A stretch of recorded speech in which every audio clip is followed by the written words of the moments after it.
I've made somewhat of a cube, and this is about 4 by 4. I am going to attempt to make the cubed vase, or floating vase inside of a cube. So let's get started and have some fun.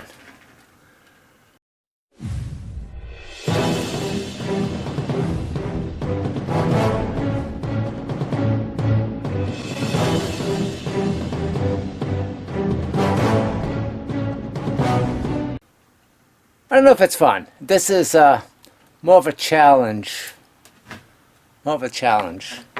than anything else. It will be right smack center over there.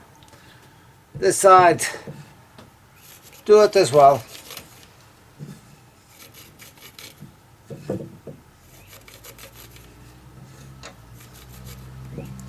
And this side will be right here as well.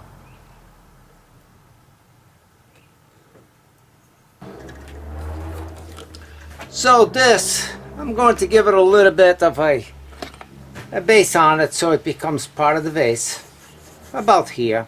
This will be the vase, the tenon down here. Then it's going to give me enough room for me to, roughly around here, to create a square, whatever this width is.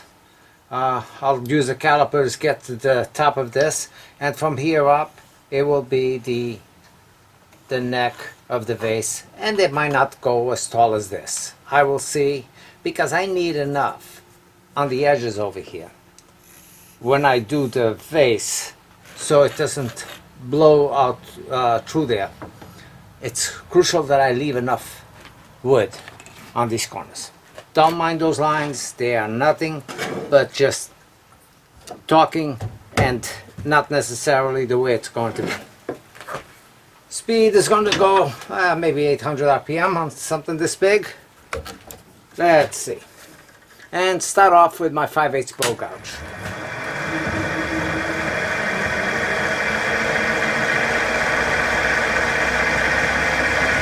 That's 1000 RPM.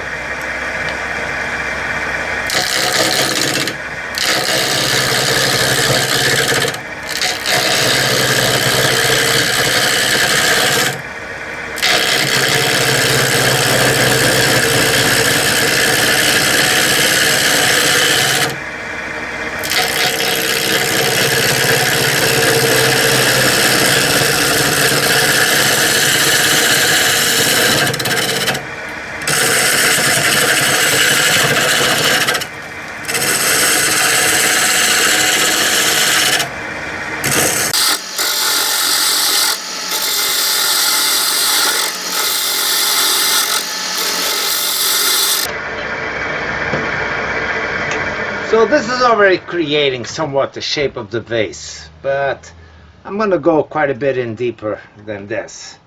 So I'll use my diamond tool to go in here and establish what's the very base.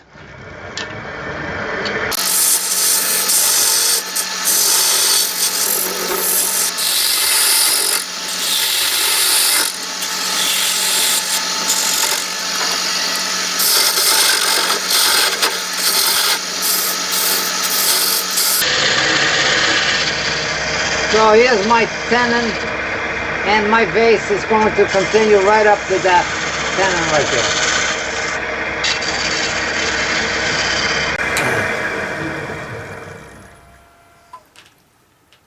there. Let me see, that's not too bad. I'm gonna shrink that down still a little bit, give me a little bit more room on these outside walls.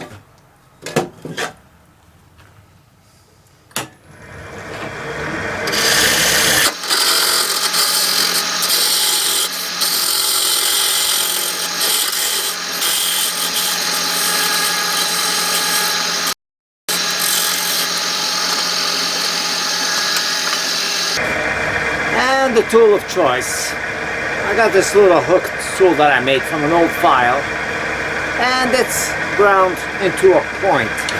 So it does get in there.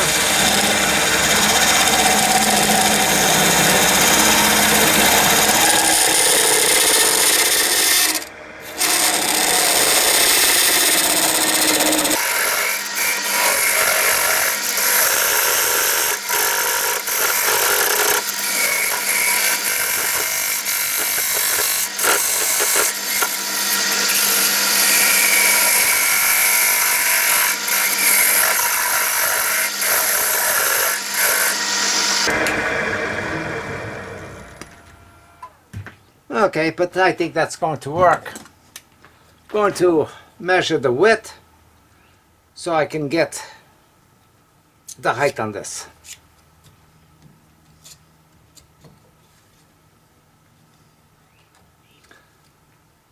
And it might not be 100% true, but it should be close enough. And it is. So the height will be right there.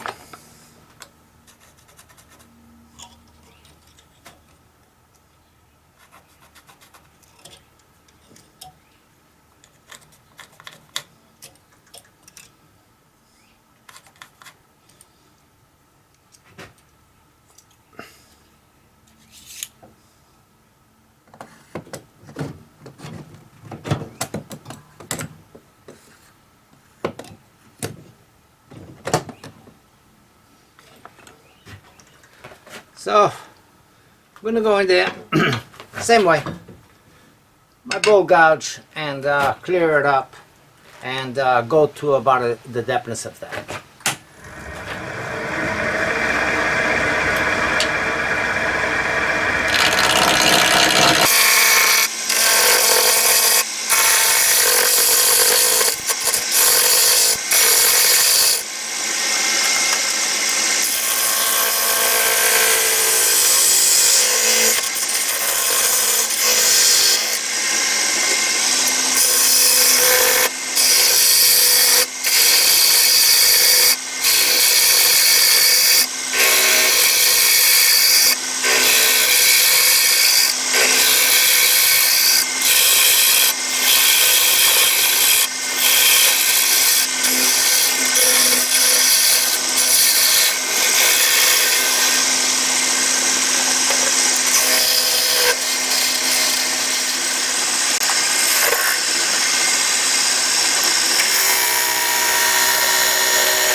Time to flip it over so I can work it from this side a little bit easier and cut it down to size, whatever that is going to be.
Okay, I'm gonna hollow it out some. I can always reverse it on the inner part on expansion mode so I can get some weight off this end from the piece.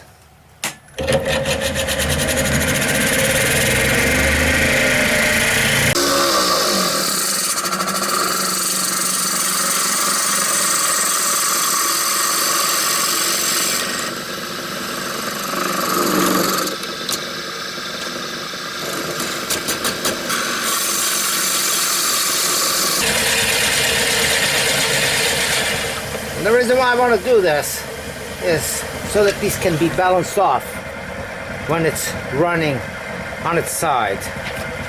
And you will see that in a minute.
So 3 7/8.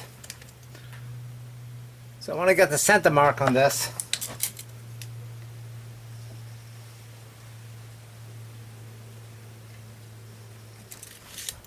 1 15/16.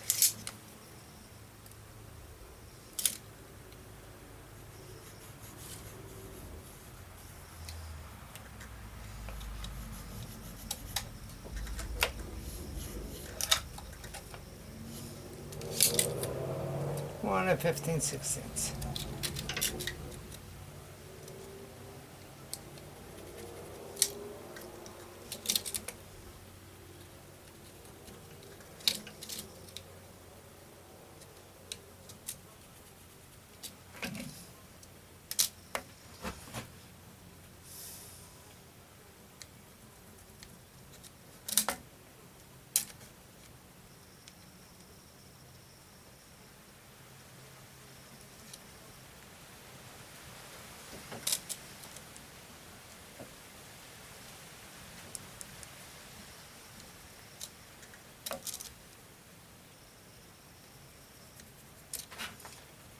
So that will be the center points to these sides that I need to go in with the piece reversed on the opposite side. I am not going to pre-drill it, I'm just going to make it, but I'm going to establish how big my circles are going to be based on this.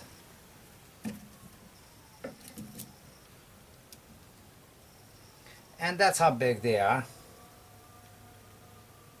So that's about even.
It's already true.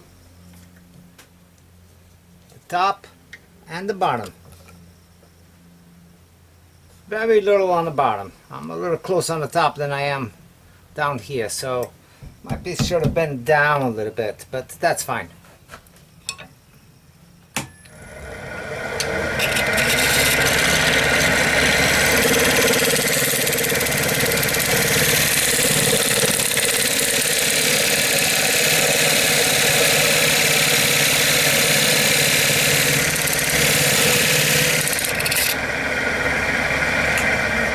So now it's a matter of going in here. I don't need the spur drive any longer on any of these sides. I don't think. I might need it for the opposite side, yes.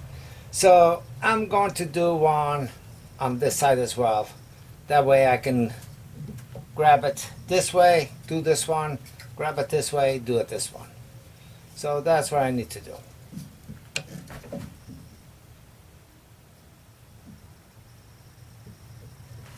Right there.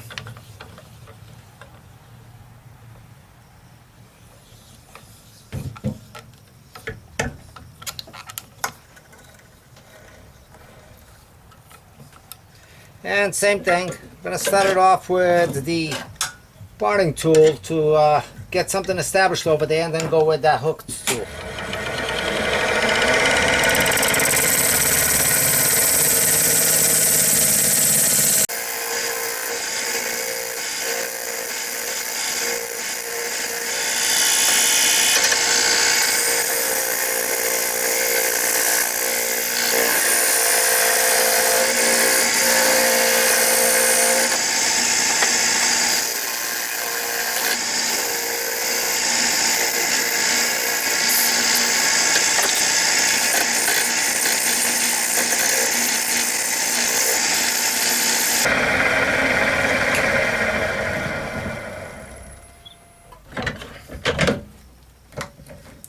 So, with two sides established, and I already got openings here, I will refine that.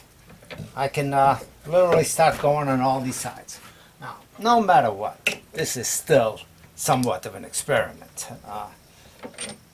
So, I'm hoping that this is a success.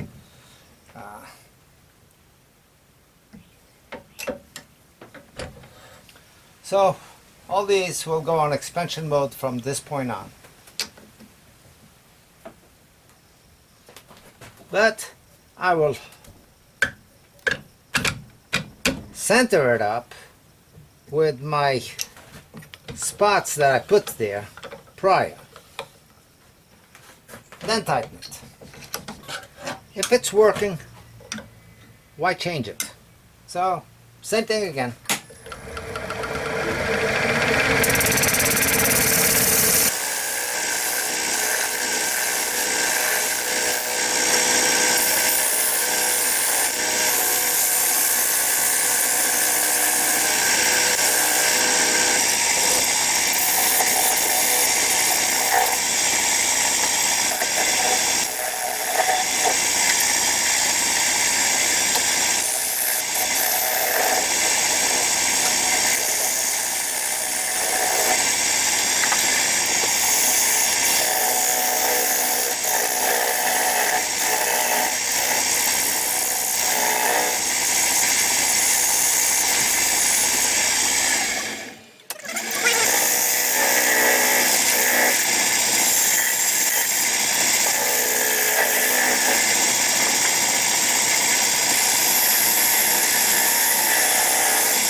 Alright, I got so little to take off in there, and I don't want it to fly off and wedge up.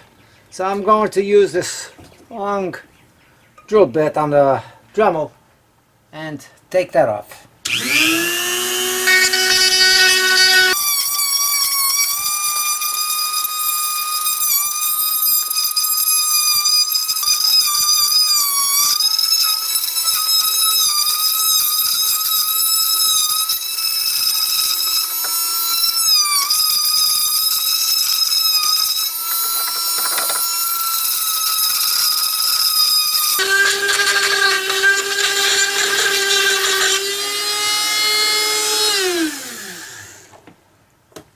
Now that it's separated, I either have to find a way to hold this up just right, or try it again as I did last time, which was not a good way of doing this.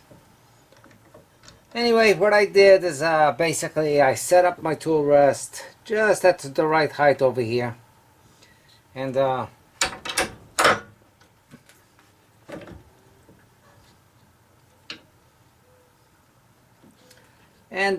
held up the piece while very lightly and very slowly I went in there and I kind of turned it a little bit. And what that will do is get rid of any humps that I got on here. So slow it down. Let me see what tool. I'm probably going to use my scraper.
Well, yeah, I am somewhat happy. The fact that I decided to tackle this again, you know, and you know, I hate giving up on things, and I know that sometimes, you know, I'm pressing it and I'm doing something that's not for everybody.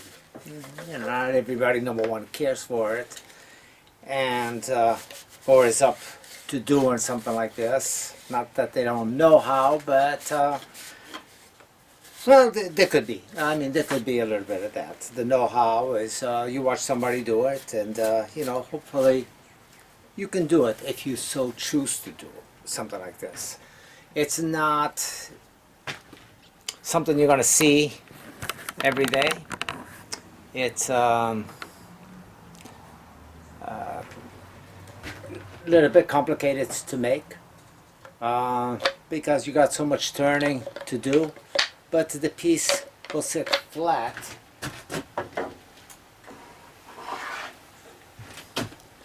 Let's take a look at that over there.